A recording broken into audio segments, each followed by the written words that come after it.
একাত্তরে বাংলাদেশের মুক্তিযুদ্ধের সময়ের একটা বিখ্যাত গান হচ্ছে মোরা একটি ফুলকে বাঁচাবো বলে যুদ্ধ করি।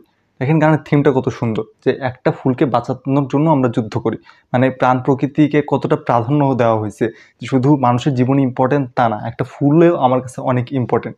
অথচ দেখেন আমাদের মধ্যে এখন এই প্রাণ প্রকৃতি নিয়ে কোনো কনসার্নই নাই, যে আমরা গাছ কাটতেছি, একদম গাছ কেটে শেষ করে দিচ্ছি। তারপর পশু পাখির কথা যদি বলেন, কুকুর, বিড়াল, শিয়াল, তারপরে আর বন্য প্রাণী যেগুলো আছে ধরেন হাতি, এগুলো একদম মেরে সাফ করে ফেলতেছি। মানে আমাদের প্রাণ প্রকৃতির নিয়ে কোনো কনসার্ন নাই, এটা যে আমরা একে অপরের পরিপূরক, একটা ধ্বংস হয়ে গেলে আমাদের উপর প্রভাব পড়বে, এটা নিয়ে আমরা কোনো কনসার্ন নাই। অথচ দেখেন আমাদের যুদ্ধের সময় কত সুন্দর কত সুন্দর থিমের একটা গান ছিল, বা সেই আদর্শ আমরা ওই টাইমে ধারণ করতাম। ধীরে ধীরে তো যদিও মুক্তিযুদ্ধের কথা বাদও দেই, কথার কথা যে ওই গানটার কথা যদি বাদও দেই, তারপরেও তো প্রাণ প্রকৃতি নিয়ে আমাদের কনসার্ন থাকা উচিত। আমরা এগুলো সব করে একদম ফুড চেইন বা খাদ্য শৃঙ্খলটা একদম ধ্বংস করে ফেলছি, বা ধ্বংসর দ্বার প্রান্তে এমন একটা অবস্থায় আমরা। তো আজকের ভিডিওটা মেইনলি একটা গল্প নিয়ে, যে একটা চড়ুই পাখিকে, জাস্ট একটা চড়ুই পাখিকে বাঁচানোর জন্য কিভাবে একটা শহরের লোক সুপ্রিম কোর্ট পর্যন্ত গেছে একটা চড়ুই পাখিকে বাঁচানোর জন্য। বেশ ফ্যাসিনেটিং একটা স্টোরি, সেই স্টোরিটা নিয়েই মূলত আজকের ভিডিও। তো চলুন বিস্তারিত শুরু করা যাক।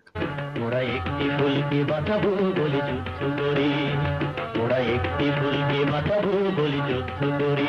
ঘটনাটা ভারতের কেরালা রাজ্যে, কিন্তু এই ভারত পাকিস্তান যুদ্ধ অবস্থা এটা নিয়ে যে মানে চারদিকে যে দামামা চলতেছে, যত নিউজ, এরকম দারুণ একটা ঘটনা, যে ঘটনাটা নিয়ে আজকে ভিডিও, সেটা চাপা পড়ে গেছে, বা সেটা সেইভাবে লোকমুখে ওইভাবে ছড়ায় নাই। সবাই তো এই যুদ্ধ অবস্থা এইসব নিয়েই ব্যস্ত আর কি।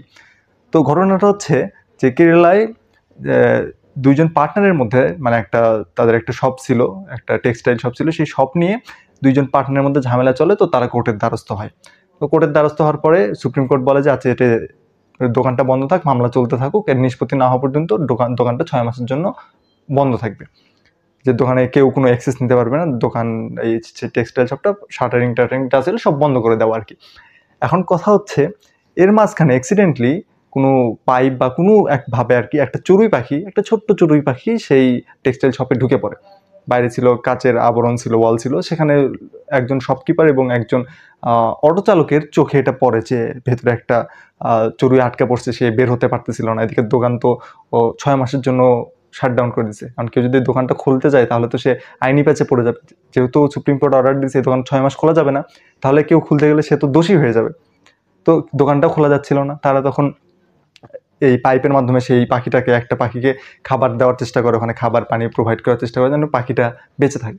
তো এটা নিয়ে এই এই ভিডিও ভাইরাল হয় কেরালাতে।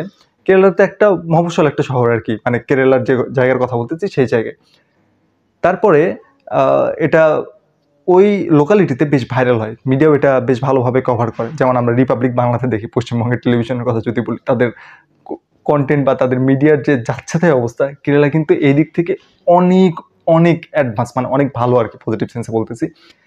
ইভেন যদি দেখেন পুরা ভারতের মধ্যে যতগুলো রাজ্য আছে, সেই রাজ্যগুলোর মধ্যে কিন্তু কেরালাতেই এডুকেশনের রেট সবচেয়ে বেশি, এবং তাদেরকে ধরা হয় ভারতের মধ্যে সবচেয়ে অসাম্প্রদায়িক রাষ্ট্র। অন্যান্য রাষ্ট্রে দেখেন, যেমন ধরেন গুজরাট ধরেন, বিহার ধরেন, ইউপি ধরেন, উত্তরপ্রদেশ, সেখানে দেখবেন যে কতটা সাম্প্রদায়িক দাঙ্গা চলে বা সাম্প্রদায়িক কতটা টেনশন বিরাজমান করে। কেরালাতে সব নাই, তারা অনেক সুখে শান্তিতে বসবাস করতেছে কম্পারেটিভলি ইন্ডিয়ার অন্যান্য রাজ্য।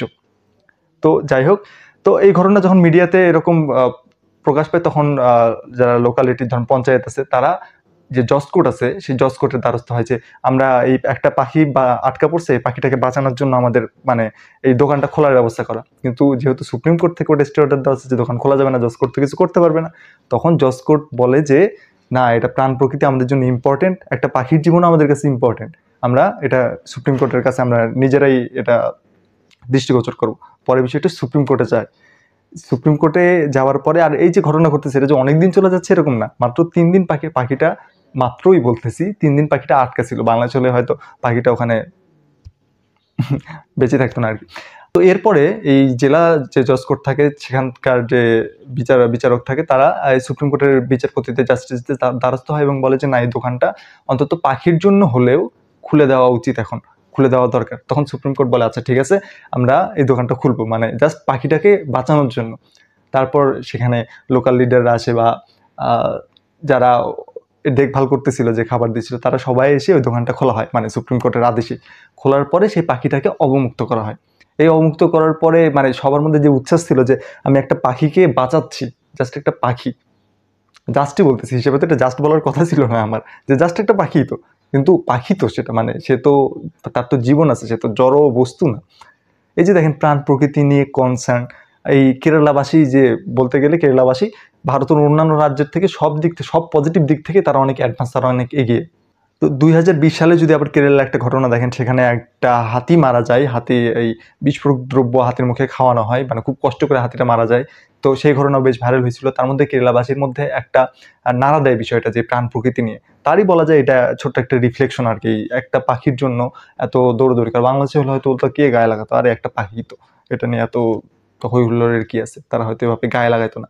আর অন্য আরেকটা বিষয় বললাম যে কেরালা কিন্তু সব দিক থেকে, সব পজিটিভ দিক থেকেই রোল মডেল ইন্ডিয়ার অন্যান্য রাজ্যের মধ্যে আর কি।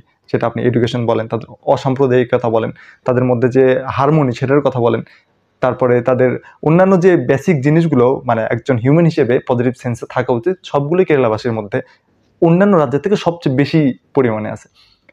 তো বাংলাদেশের সাপেক্ষে যদি বলি যে বাংলাদেশের আমরা এই প্রাণ প্রকৃতির প্রতি ভালোবাসা গ্রো করতে পারি না কেন, অথবা এই প্রাণ প্রকৃতি নিয়ে কনসার্ন বা যত টাইপের সচেতনতা থাকা দরকার সেটা গ্রো করার জন্য বাংলাদেশের গভর্নমেন্টেরই কী করা উচিত, বা লোকালি ধরেন বিভিন্ন স্কুল কলেজ বিশ্ববিদ্যালয়, তাদের সেই স্টুডেন্টের নিয়ে আমি কিভাবে এটা একটা কমিউনিটি করে তুলতে পারি বা তাদের সচেতন করতে পারি, এরকম নিয়ে কোনো যদি স্পেশাল আইডিয়া থাকে কমেন্টে জানাতে পারেন। ধন্যবাদ ভিডিও দেখার জন্য।